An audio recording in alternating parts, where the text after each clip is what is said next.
está muito certa essa fala dela, porque é algo que está sendo identificado, me parece, em diferentes partes do mundo, não é uma questão que afeta somente o Brasil, essa espécie de perda da capacidade de imaginar futuros alternativos. No campo progressista, né, vários autores do pensamento político contemporâneo, dos estudos de comunicação, têm identificado isso como um sintoma do que está acontecendo hoje e que, ao mesmo tempo, abriu um campo para a emergência dessa nova direita, da extrema-direita hoje. A gente, particularmente a juventude, né, infelizmente, não se fala mais em utopia, não se fala mais em mudar o sistema, não se fala mais em procurar alternativas, né, ao que existe. Então, a gente está vivendo uma espécie de esgotamento da imaginação. E eu acho que, até há pouco tempo atrás, particularmente no campo dos estudos de política, não se dava tanta importância a esse componente.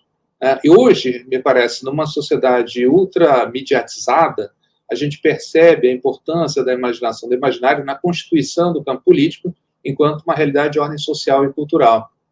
Então, eu concordo, acho que ela fez um diagnóstico perfeito, porque é o diagnóstico que vários filósofos e cientistas políticos, estudiosos da cultura têm feito hoje, que é esse esgotamento do pensamento progressista, do pensamento liberal, em relação à capacidade da gente imaginar outros cenários, né, outras alternativas a isso que a gente tem hoje. Né, por exemplo, o capitalismo hipertecnológico avançado no qual a gente está inserido. Então, eu concordo. Acho que é um diagnóstico correto. O Eric, continua, por favor, depois eu pergunto. Só para concluir, eu estava lendo outro dia um artigo muito interessante em que um autor que é do campo do design falava exatamente sobre esse tema da imaginação, né, e relacionado com a política, e dizia, a direita ela se apropriou, né, da capacidade de imaginar. E eles imaginam as situações, os delírios mais alucinados, como foi o caso do bolsonarismo no Brasil em vários momentos, inclusive em 8 de janeiro. Né? Então, a gente, não que a gente tenha que se apropriar desses delírios imaginativos, mas a gente tem que aprender, talvez, a usar a força da imaginação para energizar a população. Então, isso é algo que, curiosamente, a direita tem sabido fazer e o campo progressista, aparentemente, não nos últimos tempos.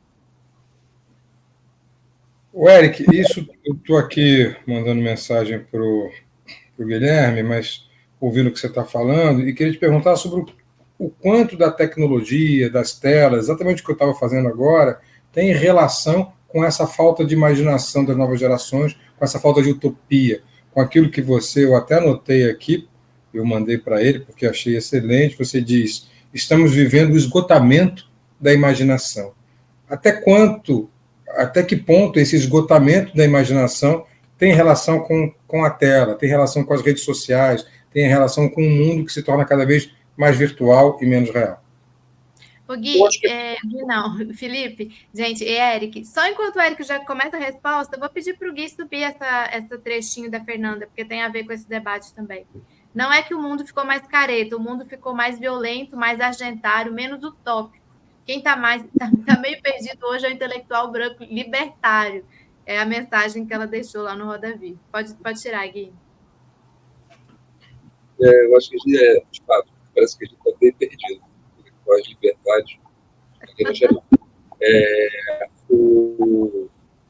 Mas então, Felipe, me parece assim, que a gente está vivendo uma situação em que as tecnologias de comunicação elas agem de forma meio paradoxal. Por um lado, elas fomentam certos aspectos da imaginação. Elas trouxeram ao cenário cultural uma transformação radical da maneira de pensar, de raciocinar, de se lidar com ideias e com a cultura. Né? Isso é fundamental. Eu não sou uma pessoa, eu não sou um erudita, né? Nem um saudosista dos tempos tecnológicos, mas eu acho também que quando as tecnologias digitais emergiram, as pessoas aceitaram com muita facilidade. As pessoas foram muito otimistas, né? Eu sempre lembro disso. Agora a internet vai ser um grande espaço do debate democrático. A internet abriu um espaço para que as pessoas possam exprimir suas ideias. E o que a gente assistiu nos últimos 20, 30 anos foi um pouco o contrário disso. A internet não abriu um campo particularmente fértil do pensamento progressista, progressista, com um pensamento promotor da liberdade, mas ela se constituiu no território ideal para um pensamento conservador, fascista, se manifestar de maneira muito clara. Então, a gente tem trabalhos, uma série de trabalhos hoje de comunicólogos, jornalistas, apontando que boa parte desse movimento da extrema-direita que está emergindo hoje nasceu naqueles territórios da internet que a gente considerava antes como os mais livres, os mais libertários. Esses sites como 4chan, por exemplo. É essa tese que está no livro da Angela Nagle, né? A jornalista americana, que War Norms, quando ela fala do crescimento do trumpismo, da cultura troll, nesses espaços alternativos que foram tomados por uma espécie de proto-fascismo. Então, isso aí é um período muito grande, que eu acho que já tem hoje uma quantidade de estudiosos lidando, né, com esse tema, que é tentar identificar o que deu errado, o que aconteceu, por que a internet não cumpriu sua promessa, né, de ser a mídia do futuro, de ser um espaço progressista, de transformar a cultura, e, pelo contrário, ela acabou sendo um ambiente ideal para a propagação do pensamento conservador, de um desejo de um retorno ao passado, né, que é paradoxal. As tecnologias mais avançadas que a gente tem acabaram servindo como uma espécie de máquina propagadora, né, de um desejo de retorno ao passado. E aí você vê os grandes ícones da direita, todos eles exploraram, né, intensamente esse espaço. É o caso do Alan dos Santos, foi o caso do Olavo de Carvalho, né? Então, todos eles aí, né, como demonstração de que eles souberam muito bem, Brasil Paralelo, muito bem estrategicamente se apropriar dessas tecnologias digitais.